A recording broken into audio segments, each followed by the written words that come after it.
Good morning. I am Amy Zucker Morgenstern, one of the ministers of this congregation. I use she or they pronouns. You are very welcome here at the Unitarian Universalist Church of Palo Alto. We gather on unceded, stolen land of the Tamian and Ramaytush people. We acknowledge these communities in the interest of truth and awareness and justice and gratitude. In order to dismantle the ongoing legacies of settler colonialism, we pledge to join the Ramaytush and Tamian people whenever they ask us for solidarity. If you're here in person and you have questions about Unitarian Universalism or this congregation, please stop by the welcome table with the blue tablecloth and chat with our membership engagement coordinator, John Wright. I'll have some more announcements later after the kids have gone to Sunday school, so as not to bore them too much right now. Let's begin our service. Jim.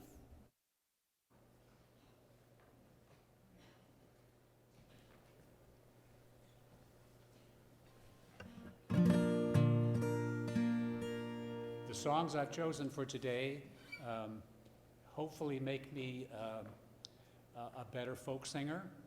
I have it on my license plate that I am one. So, Michael Williams is a songwriter from Texas, now living and working in Nashville.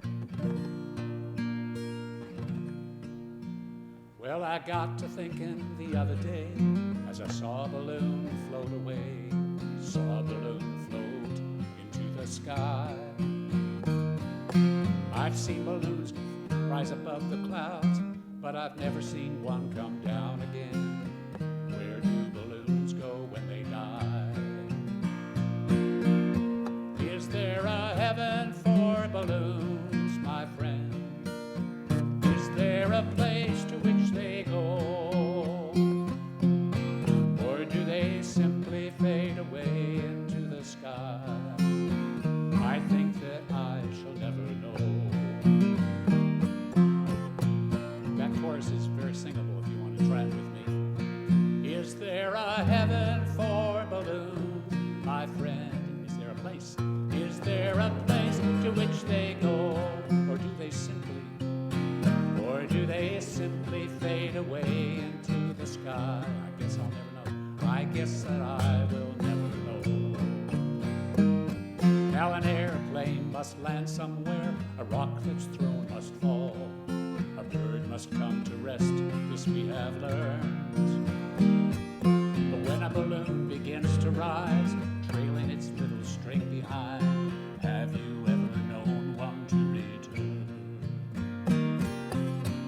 Is there a heaven for balloons, my friend? Is there a place to which they go? Or do they simply fade away into the sky? I think that I shall never know.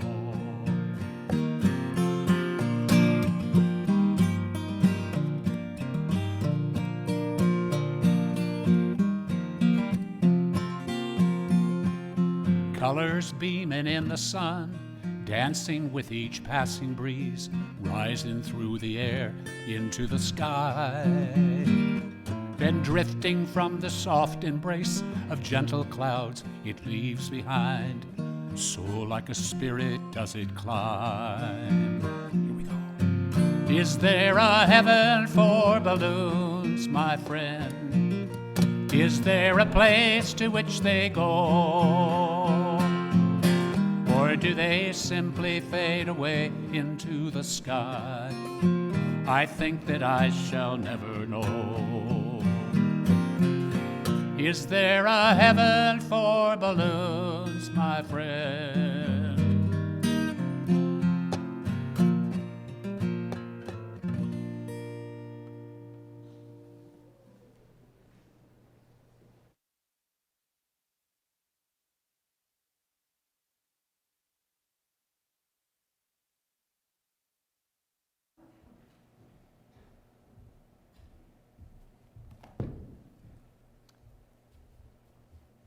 Good morning. If you have a chalice there with you at home, please light it along with us as we share these words by Reverend Leslie Takahashi.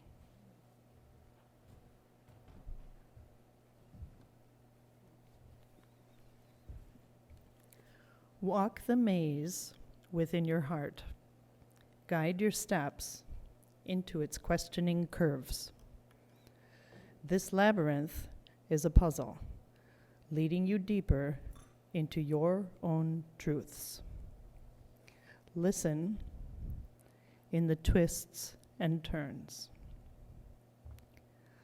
Listen in the openness within all searching.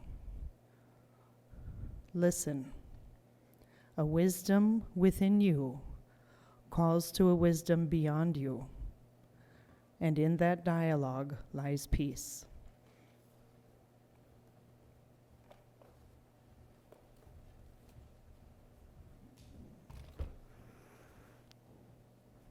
Thank you so much, Jody Arhan and Autry.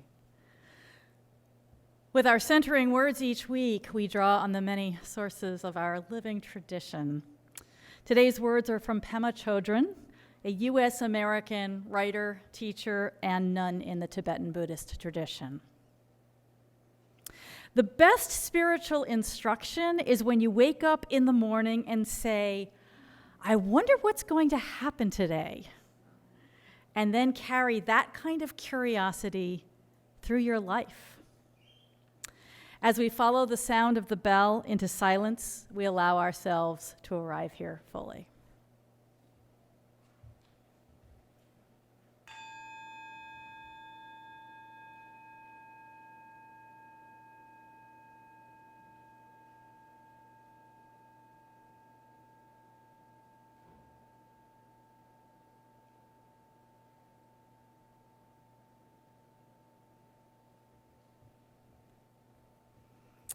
I have a story. Those who would like to come up close and sit up here are very welcome to hear the story from up close. I don't know if the camera will be able to get the pictures, but I'll hold it up as best I can, and, well, it's Dr. Seuss. You can kind of picture the pictures.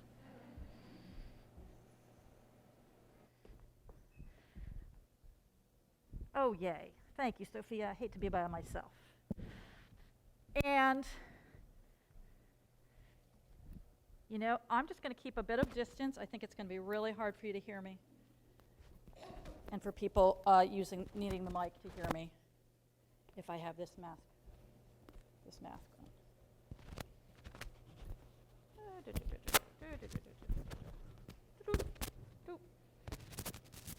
Something, you know, I got this story idea because I told Reverend Kat what my theme was, asked her for ideas. As usual, she gave me 4 books and said, well, here's 4 ideas. Why don't you pick the one you like? They were all good, but I decided on this one. And not only is it really good for this theme of today's service, but I have a very sweet memory of it connected to UUCPA, which is that years ago at our Bass Lake Camp weekend, on our campfire, we have like a talent show and people tell stories and sing songs and do silly skits and stuff. Phyllis Castle read this story. She read it so well, and she has died since then, so it's very sweet and sad for me to think of her saying this. I don't have the great Boston accent, but I'll do what I can. So this is called What Was I Scared Of? Well, I was walking in the night and I saw nothing scary, for I have never been afraid of anything, not very. Then I was deep within the woods, when suddenly I spied them. I saw a pair of pale green pants with nobody inside them. I wasn't scared, but yet I stopped. What could those pants be there for? What could a pair of pants at night be standing in the air for? And then they moved. Those empty pants. They kind of started jumping, and then my heart, I must admit, it kind of started thumping. So I got out fast as I could go, sir. I wasn't scared, but pants like that I did not care for, no, sir. After that, a week went by. Then one dark night in Greenwich, I had to do an errand there and fetch some Greenwich spinach. Well, I had fetched the spinach. I was starting back through town when those pants raced round a corner and they almost knocked me down. Right. I lost my Greenwich spinach, but I didn't even care. I ran for home. Believe me, I had really had a scare. Now, bicycles were never made for pale green pants to ride them, especially spooky pale green pants with nobody inside them. And the next night, I was fishing for doubt trout on River River when those pants came rowing toward me. Well, I started in to shiver. And by now, I was so frightened that I'll tell you, but I hate to, I screamed and rowed away and lost my hook and line and bait too. I love his rhymes. I ran and found a brickle bush. I hid myself away. I got brickles in my britches, but I stayed there anyway. I stayed all night, the next night too. I'd be there still, no doubt, but I had to do an errand, so the next night, I went out.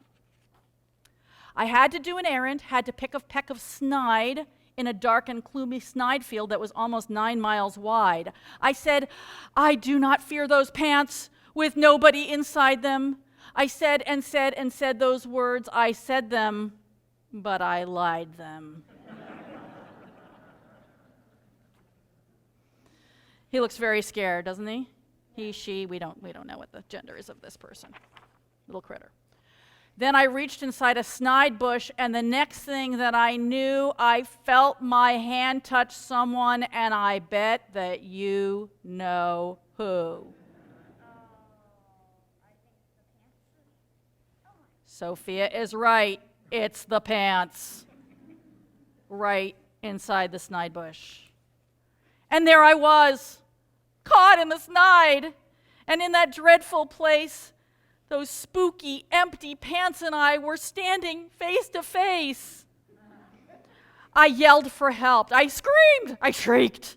I howled. I yowled. I cried, oh, save me from these pale green pants with nobody inside.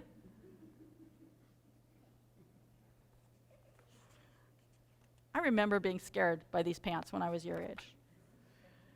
But then a strange thing happened. Why, those pants began to cry. Those pants began to tremble.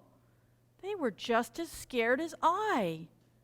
I never heard such whimpering, and I began to see that I was just as strange to them as they were strange to me. Those crying pants. Apparently when pants are scared, their legs get all wiggly.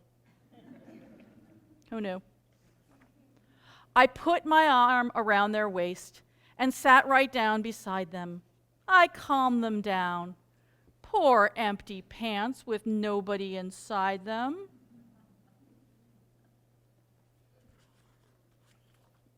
And now we meet quite often, those empty pants and I. And we never shake or tremble. We both smile and we say, hi. That is it. That's our story. And you all have Sunday school, first day of summer Sunday school. So why don't you go be with your families while we sing. And this is a short song that we're going to sing a few times. So I'll give you a wave when we get to like the third time of singing it. That's a good time for you to go out. Okay? And everyone, this is Come, Come, Whoever You Are, which is number 188 in the gray hymnal. The words are on screen and in the online order of service. And we're going to begin by, I'm going to teach you how the descant goes. We'll start by that. Just keep playing, Veronica, because it goes over that, okay? Though you've broken your vows 1,000 times, though you've broken your, can you give us the words? 1,000 times, though you've broken your vows 1,000 times, though you can keep singing that if you want to as other people sing the round, okay? Come, come, whoever you are, though you've broken your vows 1,000 times, though you've broken your vows 1,000 times, broken your your vows 1,000 times. Come, come, whoever you are, wanderer, worshiper, lover of leaving, ours is no caravan of despair. Come yet again, come. Though you've broken your vows 1,000 times, though you've broken your vows 1,000 times, though you've broken your vows 1,000 times, come yet again, come. Come yet again, come. One.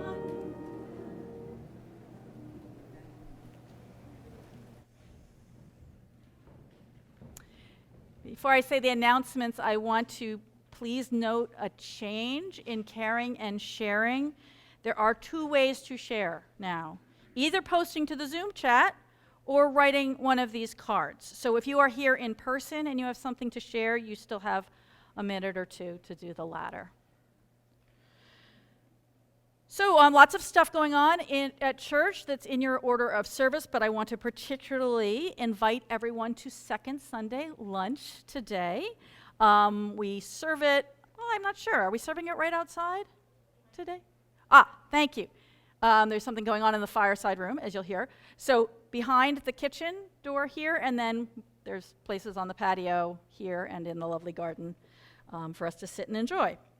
And then join affiliated community minister Melissa Thompson for her long-awaited class, Living Well at All Stages of Aging. That's in the fireside room. Melissa is a palliative care chaplain and the founder of our pastoral care choir, the By Your Side Singers. The choir has a hiatus this summer, every summer. So today is your last chance to hear them until late August. Wait, no? They are putting on a fabulous concert a week from today. They will have lots of guests, including, of course, Veronica Agronoff-Defoe playing our newly restored gem of a Steinway, and we will celebrate the return to community life. Tickets will be available today on the patio.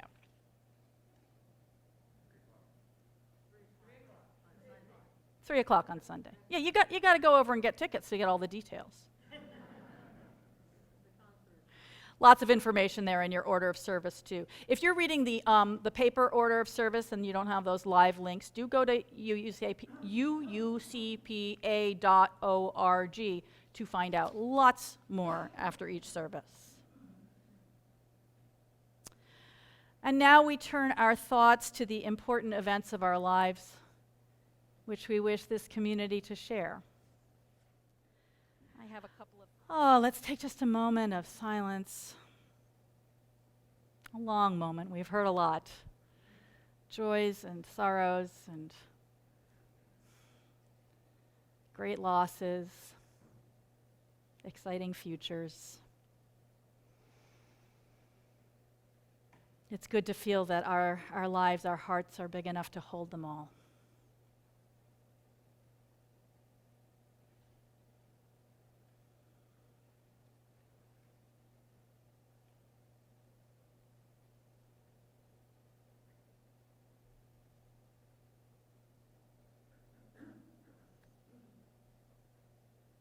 Blessed be. Sometimes one of the sorrows weighing on our hearts is one of our own actions or inactions. We are human, we strive, we go astray, and then we can find joy in noticing those moments and with compassion for ourselves, gently leading ourselves back to how we want to be.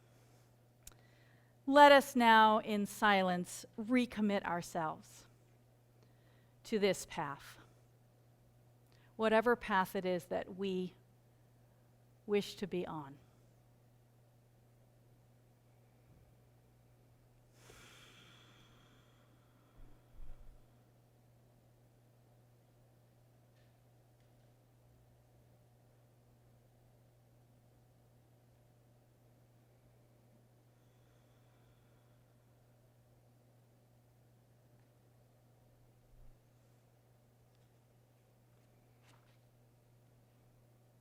In our striving, we have the help of many companions, such as the people gathered here.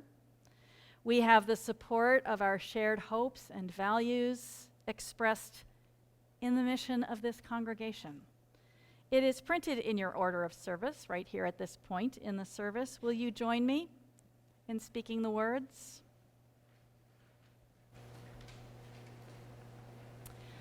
We gather, our different paths entwined, to deepen our spiritual lives, nourishing connection, learning from each other, caring for each other, tending to our worlds.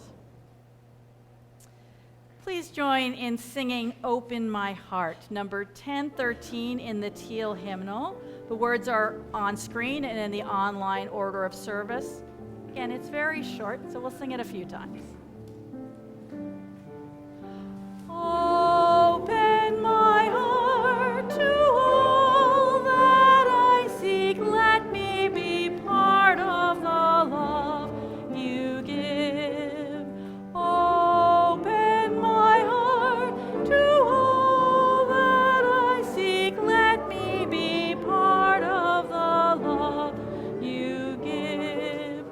Open my heart to all that I seek. Let me be part of the love you give.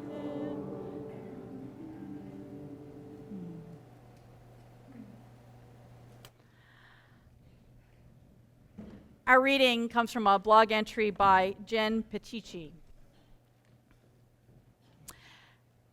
At story time at the library, I noticed one mom, a woman who had 2 children with her, was not engaged with her kids at all. In fact, she was sitting at a table turned away from the group, playing with her phone. I saw this as a perfect opportunity to test out my new theory that curiosity would help me let go of judgment. My old thought would have been, ugh, look at her. She's not even paying attention to her kids. What's so important on her phone that she has to look at it right this second? Thinking that way would have left me feeling annoyed, angry, and a little superior, but definitely not in a good way. So I'm glad I remembered that I wanted to try being curious instead. This time, I consciously shifted the direction of my thoughts, trying to be curious about her actions rather than making assumptions about them. If you'd like to try, here's what I've discovered so far. Always skip over your first reaction and look for something deeper. If someone is tailgating you and you start to feel angry, skip the "that jerk" response and try imagining what could be going on in their lives. Could they be running late for work? Thinking about something else and unaware that they're so close? Notice how those curious thoughts allow you to simply switch lanes and let them pass rather than fuming and yelling. Put yourself in the other person's shoes. Maybe a salesperson was short with you and you started mentally calling them names. Try putting yourself in their place for a moment. Is it possible they're on their second shift of the day because a coworker called in sick? A lot of that going around right now. Or they just found out their kid failed geometry for the 3rd time. Ask questions instead of making automatic statements. Making judgments always involves black and white statements that put you in the right. Shifting to curiosity means shutting off that automatic response and asking thoughtful, insightful questions. Instead of assuming your sister didn't call you because she cares more about her new boyfriend than she cares about you, try being curious about what's really going on. Maybe she's got too many things on her plate right now and could use some help. The bottom line is that judgments are assumptions, not truths. It's really for you when it comes down to it. Being judgmental doesn't feel good, but being curious certainly does.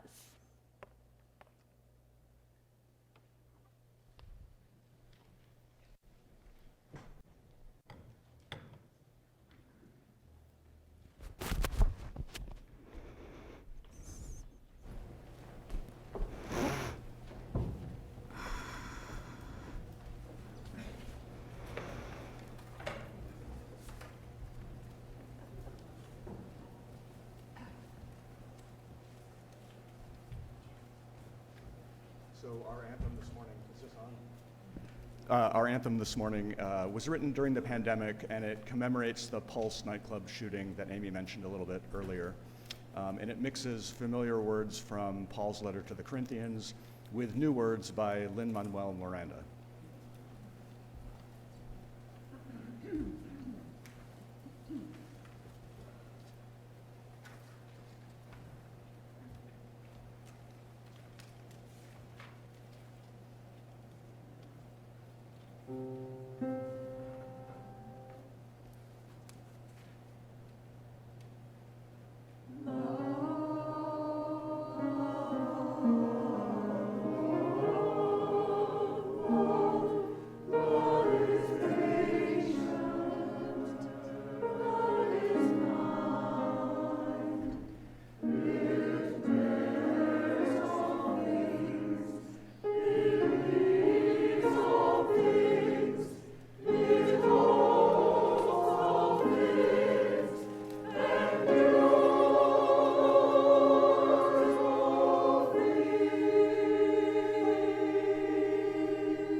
Well, that was gorgeous.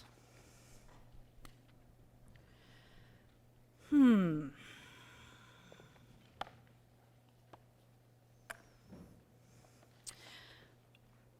those who don't know, this is my last day before a several-month sabbatical. And of course, lots of people have been asking me, what am I going to do on my sabbatical? And we are going to travel for the summer until my daughter has to get back to school. And yes, we're going to go to Mexico around about Christmas time, just for a little while, again, when she's on break. And I could list lots of things that I'm planning to do with this time, classes and art and reading and so on. And a sabbatical is, among other things, for the sake of the minister's spiritual deepening. And I know just what spiritual challenge I want to attend to for this 6 months, of the many I could choose. And it is right here in the title of this sermon and in our reading today, to try to notice my moments of judgment and replace them with curiosity. Have you ever been with a sullen person who just refuses to get excited about anything? You know, they've been there, done that. So you say, let's go to Disneyland. Been there. Let's go to the Grand Canyon. Whatever, rocks. You've seen one, you've seen them all. I got orchestra tickets to Hamilton. Saw it on Disney Plus. You have been chosen to be the first human being on Mars. Planet's a planet. You know, that's what it's like spending time with our judging mind. It already knows what to expect. And any novelty, any wonder, any oddity, any bewildering challenge has to be filtered through that narrowed gaze. It doesn't always make it. Now, lest you think that I was talking about a sullen teenager of my own acquaintance, I want to tell a story from just this week, a little interaction between me and my daughter. I have her permission to share this story. Also, I have my permission to share this story. You're going to see why I need it. I didn't ask Anne's permission, but I'm sure it's fine. I'm speaking of Anne Zeiss, who, when she heard I was going to Salzburg, said, oh, you got to hear about this place called Heilbronn Palace. So I send a text to the family text. Y'all, we need to do this in Salzburg.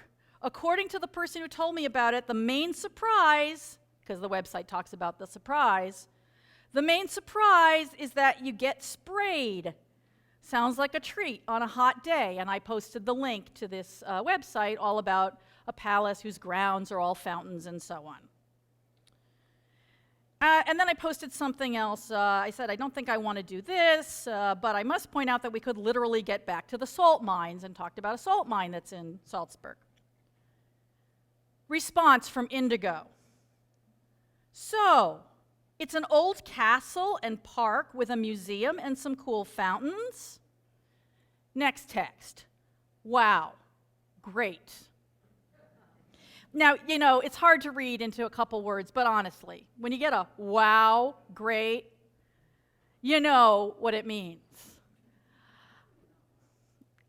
I said to her, can I use this as an example in my sermon? And she didn't know what I was talking about. I said about how I sent this thing about Heilbronn Castle and how interesting it would be, and you said, wow, great. And she said, Mama, I wasn't talking about that. You see how I put a little 2 next to the wow, great? That means 2 messages back. I'm learning. She says, I was talking about the salt mines. Oh, so there we go. My judgmental mind at work. I couldn't even see. I mean, I do know that convention, that when you put a 2, you're talking about the message, the 2 messages before, because we send texts all the time. I just assumed that it was a, wow, great, about this thing I was really excited about. No, she thought that sounded great. Now, it's important to say in this any exploration of judgment that, judgment can be a positive thing. Judgment is assessment, it's evaluation, it's deciding what we think about something, and sometimes what we're deciding is, that's great, the judgment, oh wow, an old palace with a park and fountains, that's a judgment too. And yet it's still important to notice, as we go through life making those kind of judgments, that they too can close off a pathway. For me, trying to notice judgment in my mind, in my habits, made me realize how much, or has made me realize, I'm very much at the beginning of this path, it has made me start to notice how often I rank things, or I try to promote things as, again, positively, the best. That thing about a movie that I love, for example, I want to say it's my favorite, or the best of the year. I'm about whether that's true. As if that's what anybody's asked me to do. Oh, that's better. Thank you. And if I notice I'm doing that and say, I could just share with people something about this movie and that I like it. Again, that's a kind of assessment too. But something really loosens in me. Something shifts from judgment to, discernment. A kinder use of this very wonderful quality we have of being able to distinguish between things and decide. We do have to decide, after all, what am I going to do this afternoon? Which of these movies am I going to see? It's okay to not feel the same about all of them. We want to discern. But oh, how different that feels than this need to put a sticker on it. Long ago, before I had a child of my own, I worked in a daycare, and the children I was working with were toddlers, like 18 to 36 months. Adorable, smart, lively, fun, and challenging. They're constantly exploring and getting into things that maybe you as the teacher would rather they didn't.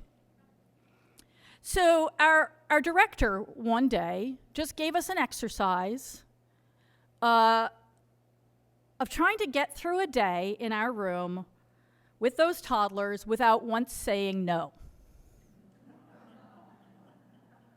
Of course, we still had to steer them away from things that they needed to be steered away from. It's time for lunch. Please don't play with that plant, and so on.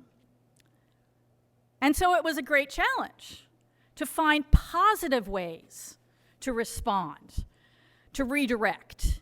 And it also made me realize how many times a day the word no came to my lips. Not what I wanted the kids to be hearing from me all day long, and yet there it was. So we tried it, and we got creative. Also, it works better. Have you tried saying no to a 20-month-old?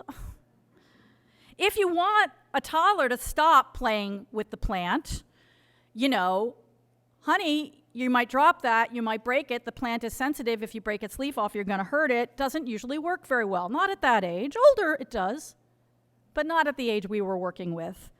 But works much better is saying, ooh, look at this, and looking at something interesting across the room. Better yet, just starting to play with it yourself. I'm just going to dump the giant Legos out on the floor and start playing with them. And over toddles a toddler, The plant is no longer interesting because they're super distractible. You know, I think many of us work the same way. I know I do.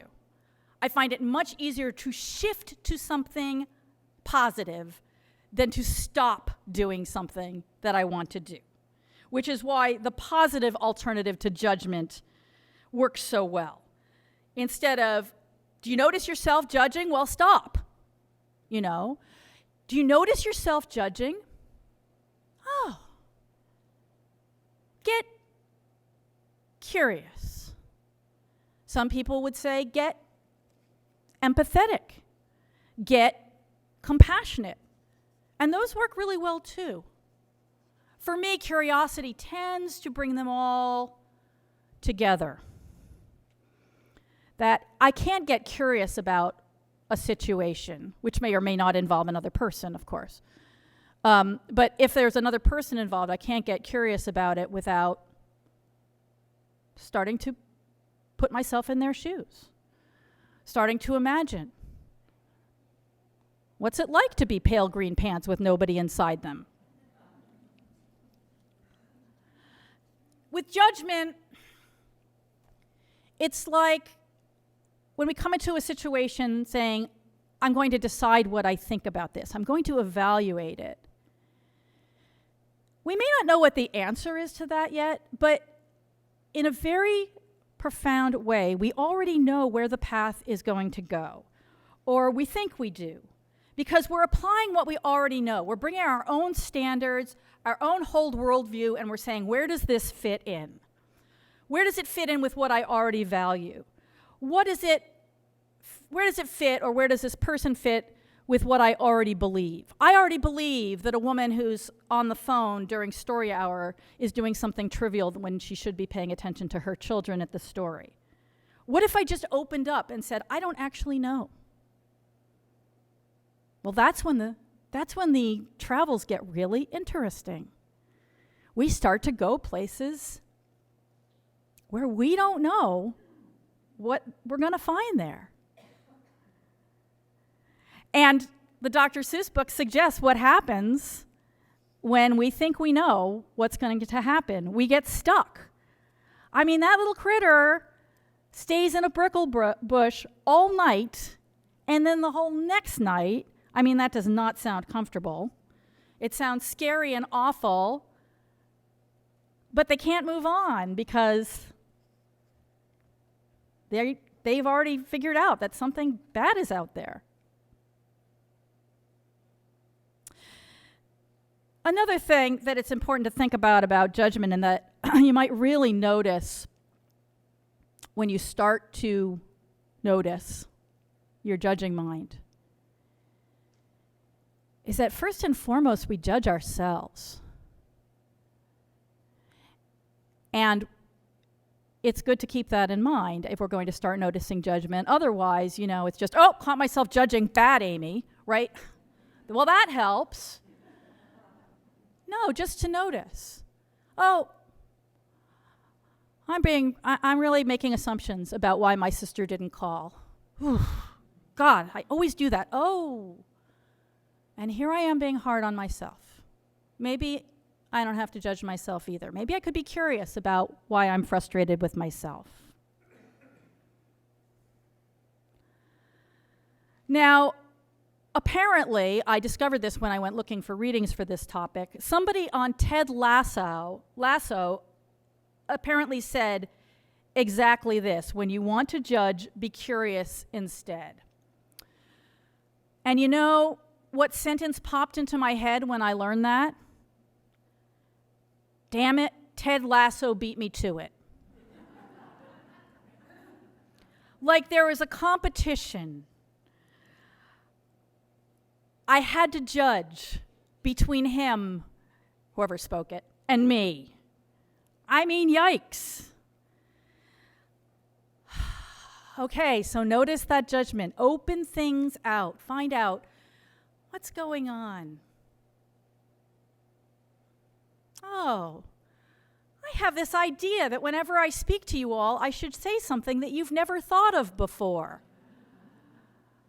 Well, let me tell you, if that happened, I would be out of this pulpit not just for the next 6, 7 months, but forever. I don't have anything to say that you haven't thought of before, in part. What happens when I just say, oh, I have that fear? I don't know what the answer to that is. It's interesting.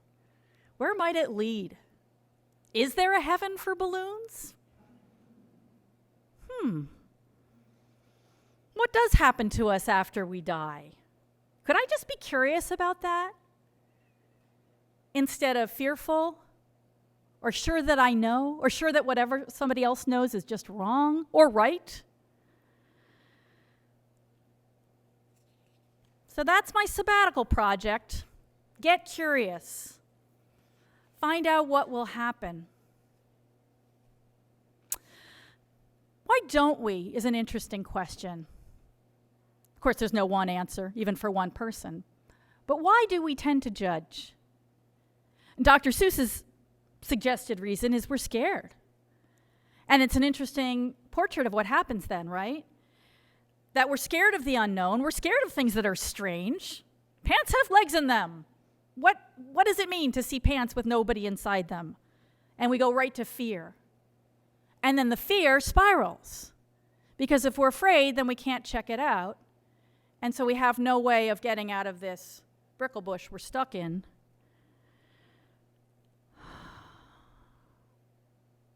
Why else might we judge? Habit, maybe. That momentary little, endorphin rush of, I'm right. I know how the world works. I've got this figured out. This weird thing, I know where it fits into my world, because it's hard to have this strange thing that just hangs out there and doesn't fit in. Whew, now I know. But as Jen Pacici said, how did she put it? Thinking that way would have left me feeling annoyed, angry, and a little superior, but definitely not in a good way. Ultimately, it feels better to be curious, and all the things that curiosity can lead to. Our sense of empathy, our sense of compassion, our sense, in other words, of understanding something about the world we didn't come into this situation understanding. And knowing,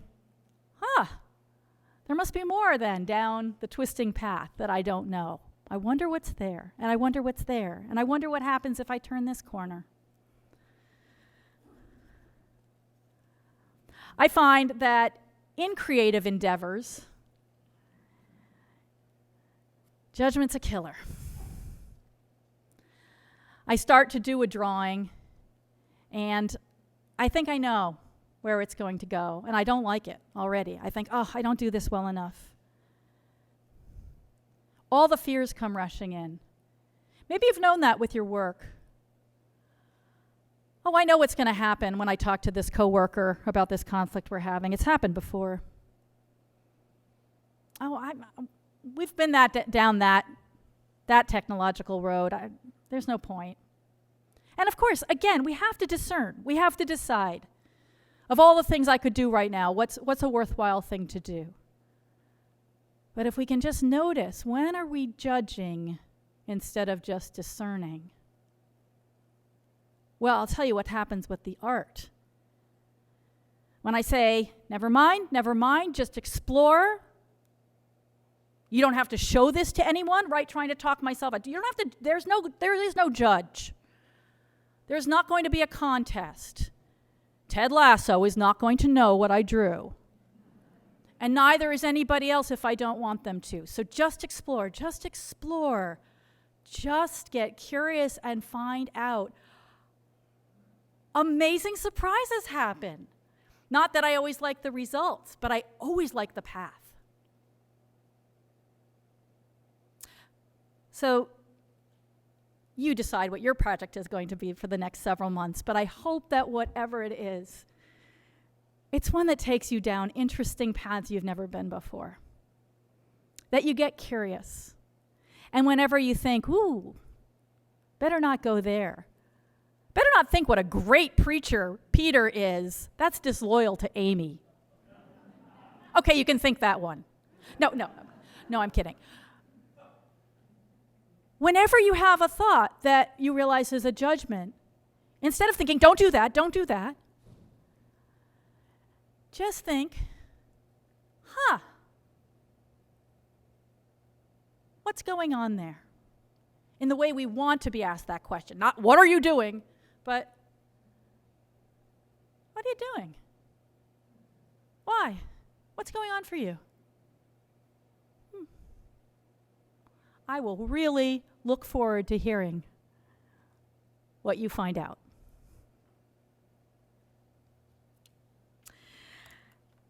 And now, as a part of the Free Church tradition, being that we accept no money from any governmental body or any money from any ecclesiastical authority, we are celebrating with our offering the fact that we remain free to govern ourselves.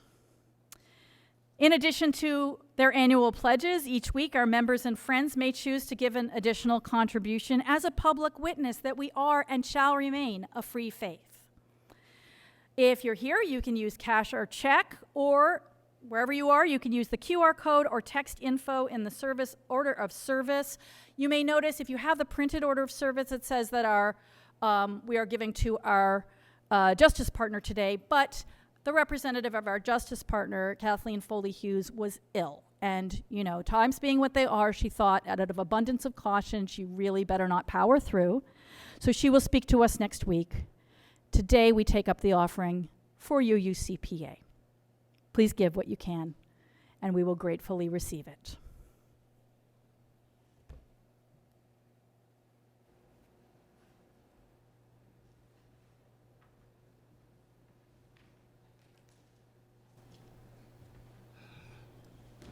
Bill Staines wrote this next song. He's most famous for writing All God's Critters Got a Place in the Choir. I think of bridges as many things besides the ones that go across the bay, that kind of bridge. A handshake is a bridge. Learning another language so that you can communicate with people, that is a bridge.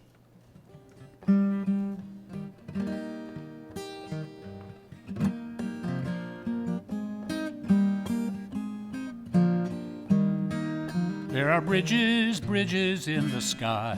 They are shining in the sun. They are stone and steel and wood and wire. They turn two things to one. They are languages and learning, poetry and all. They are love and understanding, and they're better than a wall. They are languages and learning, poetry and all. They are love and understanding, and they're better than a wall.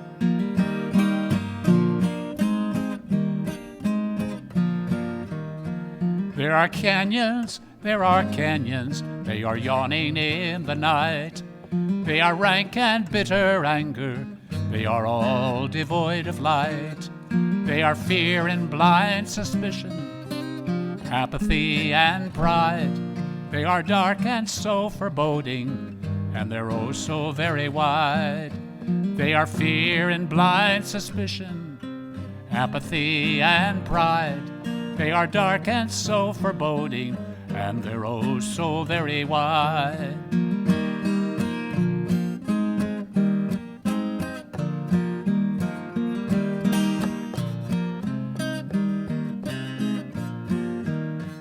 Let us build a bridge of music, let us cross it with a song. Let us span another canyon, let us right another wrong.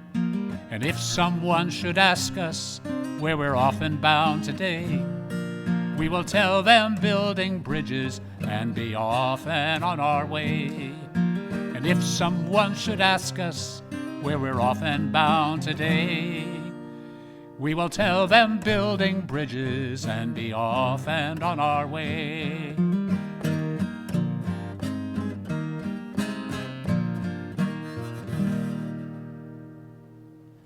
Can I say that that this week is the 90th birthday for a lady that has been instrumental in having me come back here and also where she lives, Sarah Newcomb.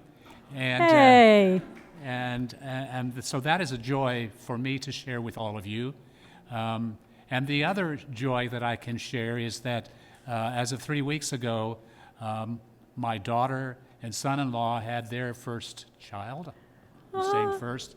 It is their first. It is my first and my wife's first as a grandparent. So,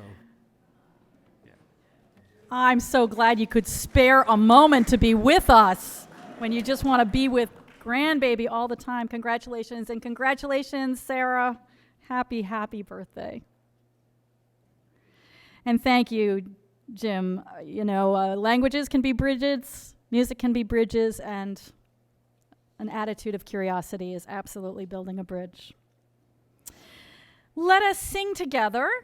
Wake Now My Senses, number 298 in the gray hymnal. The words are on screen and in the online order of service. And hey, we've gone this far, so let's sing all the verses. Please rise in body or spirit.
When Reverend Kat and I said goodbye on Thursday, she got this very cagey look and asked me to make time in the service for a video message. So, please roll it.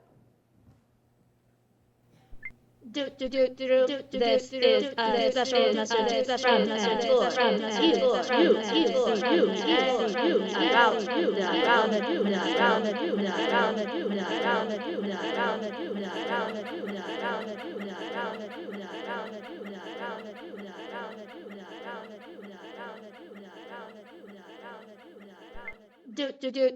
This is a special message from and for UUCPA about the beloved minister, Reverend Amy. Amy. Amy. How can I describe Amy? Let's start with the first couple letters of her name. A is for awesome, which she is. M is for marvelous, which her sermons are. And Y is for yippee, which is what we shout when we see her. Amy, this is a lucky cat, and we wish you all the luck on your sabbatical. We wish you rest, rejuvenation, relaxation, and we'll be ready to see you when you get back. Thanks for all you've done for us, and enjoy your sabbatical. And congregation, we'll be getting ready to welcome Peter warmly and wonderfully on July 17th. So, Amy, we'll be in good hands while you're away. You don't have to worry. With that, thank you.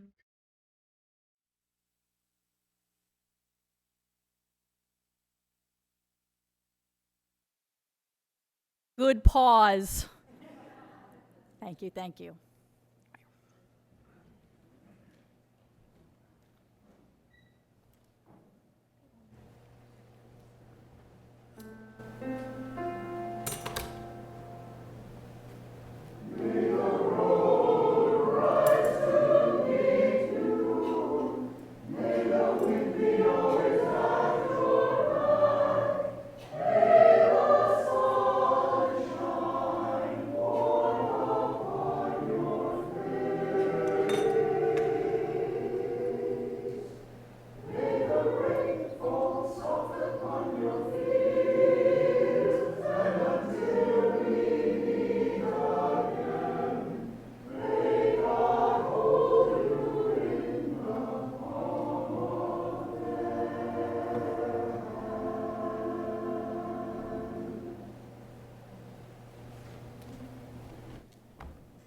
I think you are so blessed to have a choir, to have such a great choir.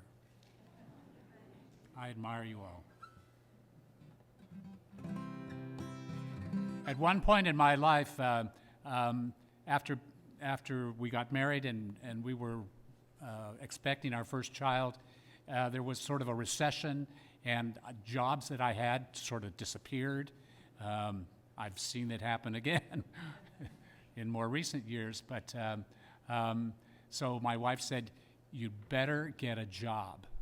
So I got some training on a different kind of instrument, a typewriter, and got a job as a staff clerk for the county of San Mateo. And while I'm putting papers in files in the county clerk's office, I was singing to myself, "I am a staff clerk for the county." I was an odd duck in that office. So this song is kind of the earlier me meeting the newer me. It's called A Good Song.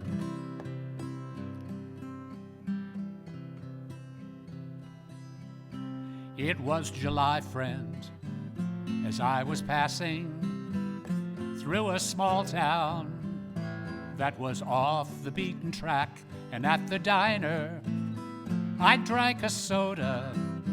That's when I saw a face that took me back. So I approached him and in a small voice said, "You won't remember, but I used to hear you sing. How have you been, friend? You were my idol. Those days are clear to me as yesterday. And every night you sang a good song.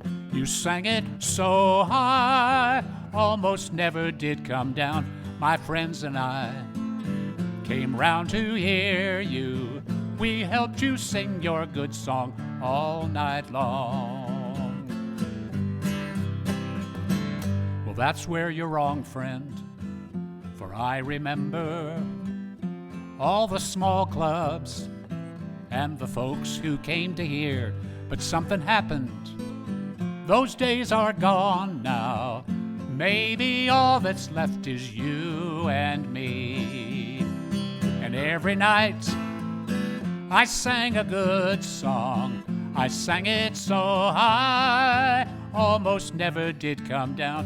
My friends would come, they'd come to hear me. They'd help me sing my good song all night long.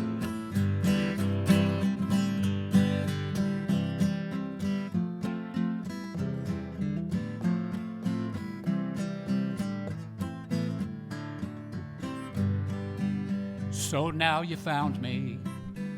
Do I look different? I didn't think so. Though it has been several years, I don't play much, but I make a living. It's not in music, but don't shed me any tears. 'Cause just last night, I sang a good song. I sang it so high, almost never did come down, and my two kids came round to hear me. They helped me sing my good song all night long. Yes, just last night I sang a good song. I sang it so high, almost never did come down. My kids and grandkid came round to hear me. They helped me sing my good song all night long. They helped me sing my good song all night long.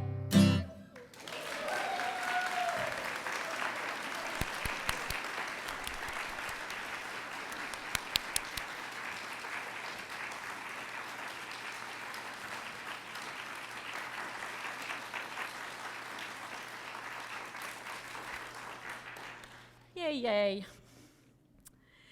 Whether you're online or here in the main hall, please do stay after the benediction for our conversation time. If we're here, you might take it on over to the line behind this side of the hall to get your lunch, and treat that as your greeting time, a chance to get to know somebody you haven't met before or haven't seen in a while. I forgot to mention one thing. One of our ushers this morning had to leave early, so anybody who can help Kathy gather up books and put them on the cart after the service, it'll happen real fast if a couple people can help there. Now, if you are online, unmute yourself, turn on your video, touch hands virtually, however you like to do, just as we'll do it here, in whatever ways we're comfortable, and say our benediction together. Go out into the world in peace. Be of good courage. Hold fast to what is good. Return no one evil for evil. Strengthen the faint-hearted. Support the weak. Help the suffering. Rejoice in beauty. Speak love with word and deed. Honor all beings. Amen.